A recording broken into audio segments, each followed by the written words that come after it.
for people who want to work with wholesalers, I think there's a sort of a struggle, like you talked about, like there's like, the rehabber always thinks that the wholesaler is making too much money, and the wholesaler is, a lot of times not making that much, and they're trying to cover their costs. And so, what I see with a lot of wholesalers is that that's typically how new people get into real estate, and they are great in the beginning. They hustle, they go out, they're happy with the margins, and then as they start growing their buyers list, it's almost like a lot of wholesalers will feed on the newbie investors. And so all of a sudden they want to make as much as possible on every deal. So the people who were buying before, they would never buy those deals because they understand the numbers. So they got to find some newbie who doesn't really understand the numbers and, get them to buy this deal that's really not a deal, but, they can get them to buy it. And then, at the end of the day, they make a bunch of money, but the rehabber doesn't.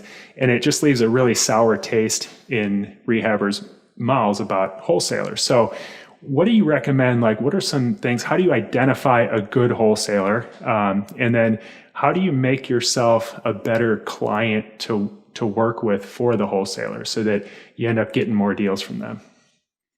Yeah, let's start with the first one. So how do you find a good wholesaler? So some of the issues that happen with wholesalers is, like you said, you start in the beginning, you do a couple deals, you start growing your buyers list, you start building out a sizable company, right? Like, so my company, I'm probably not like, I'm the wholesaler. I need one person to buy each contract, right?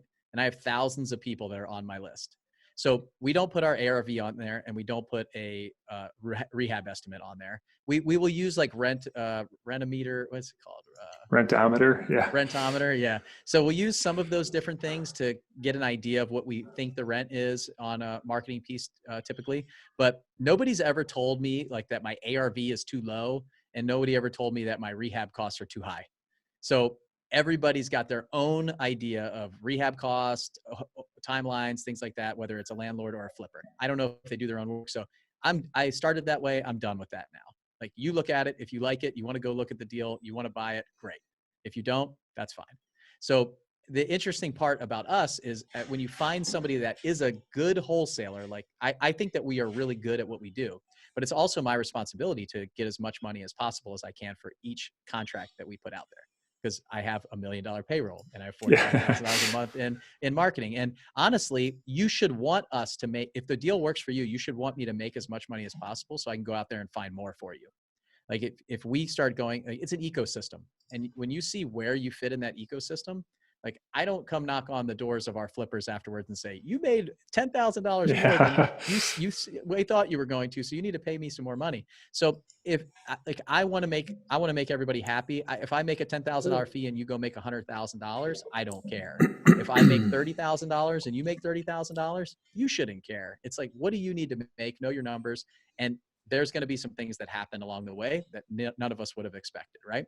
So, but for me, like, if you come get on our buyers list, you're going to be paying top dollar, because there's so many eyes on our contracts that we send out that you're going to have to look for something that works for you. And so newer wholesalers are probably a great place to start. Like, if you meet somebody at a RIA meeting that doesn't really know what they're doing, and they don't know how to evaluate rehab costs, they don't know how to do different things, and you do, like, take them under your wing and start working with them, and go on the appointment with them and help them evaluate costs and talk to them and spend time with them, because you might be the only person on their buyers list, or they might bring you that deal first without sharing it with anybody else.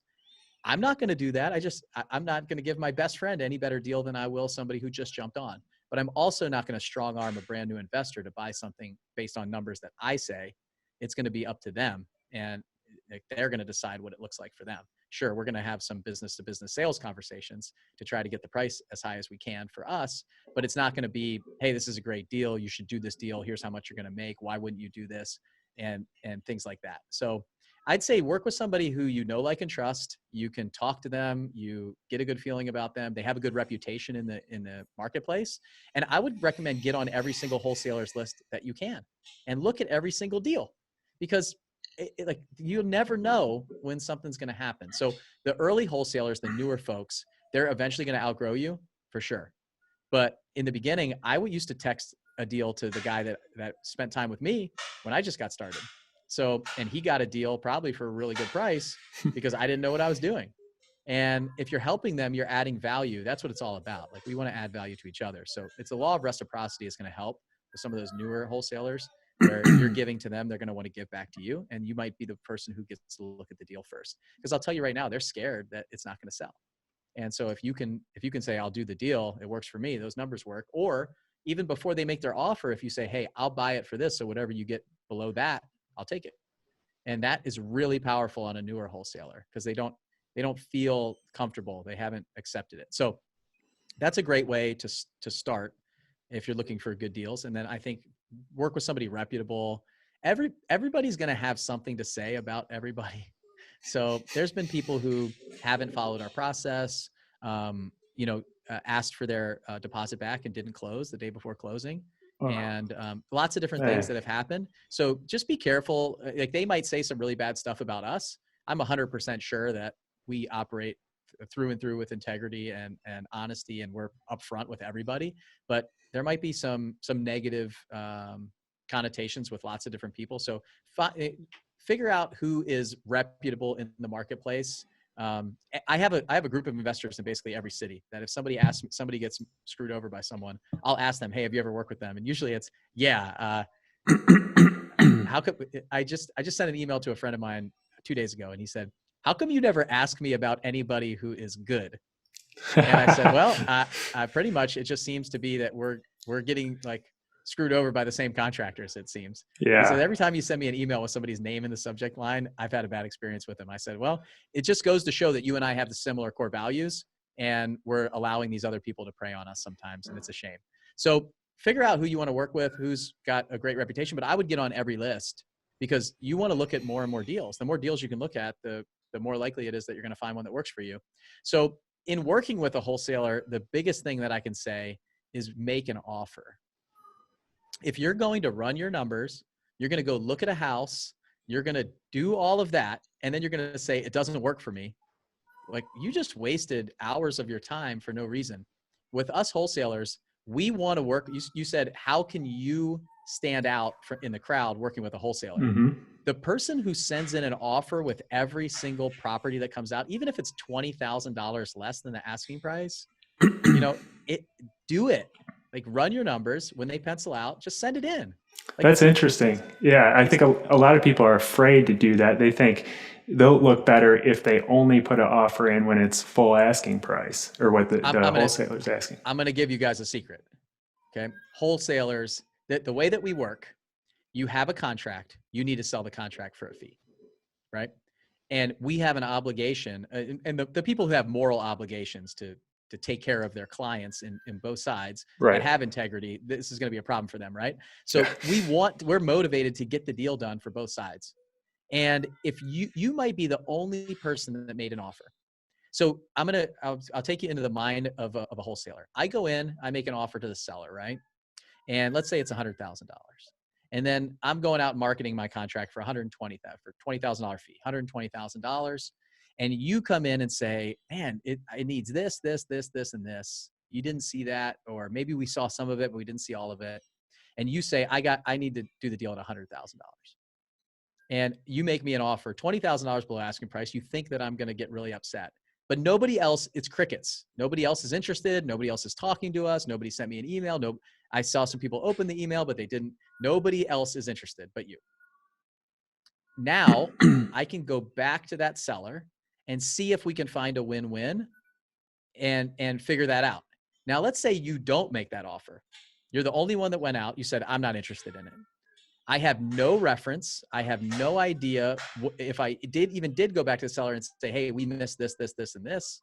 I need to make an adjustment here. It just doesn't work for us. I don't even know that if I get them to go down to $90,000, if I can sell it. So you have given me a baseline and an area to say, I have a buyer here. How much confidence do you have walking back into that house and having that conversation? I'll just give you a quick example for us. I've done a deal in a couple cities of ours in the past where I had a landlord who said, I need to be at 100 and a seller is at 100. And what we did was we just said, hey, why don't you two guys talk? We're out of here. We just don't add any value to this conversation. They did the deal. They closed the deal. We walked away. And happy. I think the guy sent me a check, like a personal note and a check for like $500 or something, or $1,000, just say, hey, I've never seen anybody do that before. Thank you. Like most people would have just canceled the contract and said, we can't get it done. And so I think that's where you see value in a good wholesaler who's actually adding value to you in the marketplace. Mm-hmm. Is our job is to move stuff around. We're in the ecosystem, right? And people might think it's like the cockroach of the ecosystem. I don't know, but we really are trying to figure out how we can add value to everybody, because I don't want you to go spend $45,000 on marketing. I don't want you to put your money up front. You do what you're really good at and let me do what I'm really good at. And I think that's where you find a good wholesaler, is somebody who's just a rock star at marketing and sales and acquisitions and the numbers and things, and let you go deal with the tenants and the toilets and the property managers and the contractors and all that stuff. And we'll step out and let you handle that stuff that you're really good at. Like in the beginning of this conversation, you're really good at something and weak at something else. Like you don't have to go learn marketing. Go figure out how to operate inside the ecosystem with the realtors and the wholesalers and other things. And it's just one of your other channels of marketing, and not saying it's like stay out of my lane. You can market for sure, but don't know that you have to do everything. So those are a couple ways and tips and tricks, I think, to work with wholesalers, because a lot of people never look at the others, they never put on the glasses that the other person's wearing to see what it looks like. And if you really think about what it's like for us, you'll make an offer on every single property. Like, Kirby, how many times have you seen a wholesale deal and gone, that price is way too high, I'm not even going to look at it?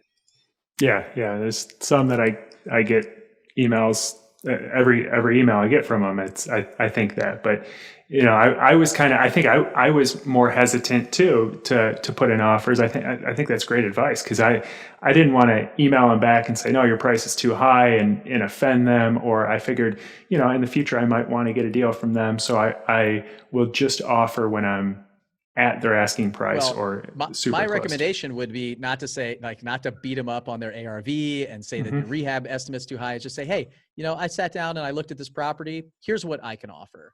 Yeah. And so, I know that probably doesn't work for you. Like, you need to go negative, use the takeaway, use all the sales techniques that you already know and have learned. And if you don't know sales, then you need to learn sales. Yeah. But come out and just say those kind of things and say, hey, I'm sorry, like, hey, I spent some time. So just out of respect for you and my time and everything, I just wanted to send an offer in. I know it probably doesn't work for you guys, but if for some reason, like, anything happens, you can get a price reduction or you have problem moving it, I'm the guy to talk to. And hey, I'm still looking for deals. Like, if you can continue to reach out to them and say, hey, what do you got? What do you got? What do you got? And you're the person that's in the front of their mind all the time, then you might be that person that they send you that one where they're like unsure, or they're in negotiations. They know what you're looking for. And they're like, man, I just don't know if I can sell this thing. And you say, yeah, I'll take it at this price. So they can go back and look at it. So you want to be, the more you respond to those emails, the more they're going to see you. And honestly, if they get pissed off about it, they're probably not somebody you want to work with anyway. But Stop unsubscribing from their email lists. Stop, just delete the email or move it to another folder. Like, just look, you want to see everything that comes across. I'm on every single wholesalers list because I want to see if it's in my database and my team screwed it up and we didn't get the deal. And because we're going to get better, right? And I like to buy houses too. And so I look at this stuff, and a lot of times I go, oh my gosh, like, this is so far off. And help them dial it in. Maybe it's a new wholesaler that just doesn't know. Send a response, hey, this is where I'm at, because you might be the only person that did. And they should appreciate that feedback. Like, a lot of times I might just kind of laugh at it and be like, this guy's nuts. We'll sell it for 10 times that. But that's okay. Like, we're not removing you from our list. Yeah. I like the fact that you, at least then my dispositions guy, he gets the idea of that, hey, this person's like actively looking for houses. Yeah. Like, you're on the radar then, right? Mm-hmm. You're not the guy who opens every email and never makes an offer.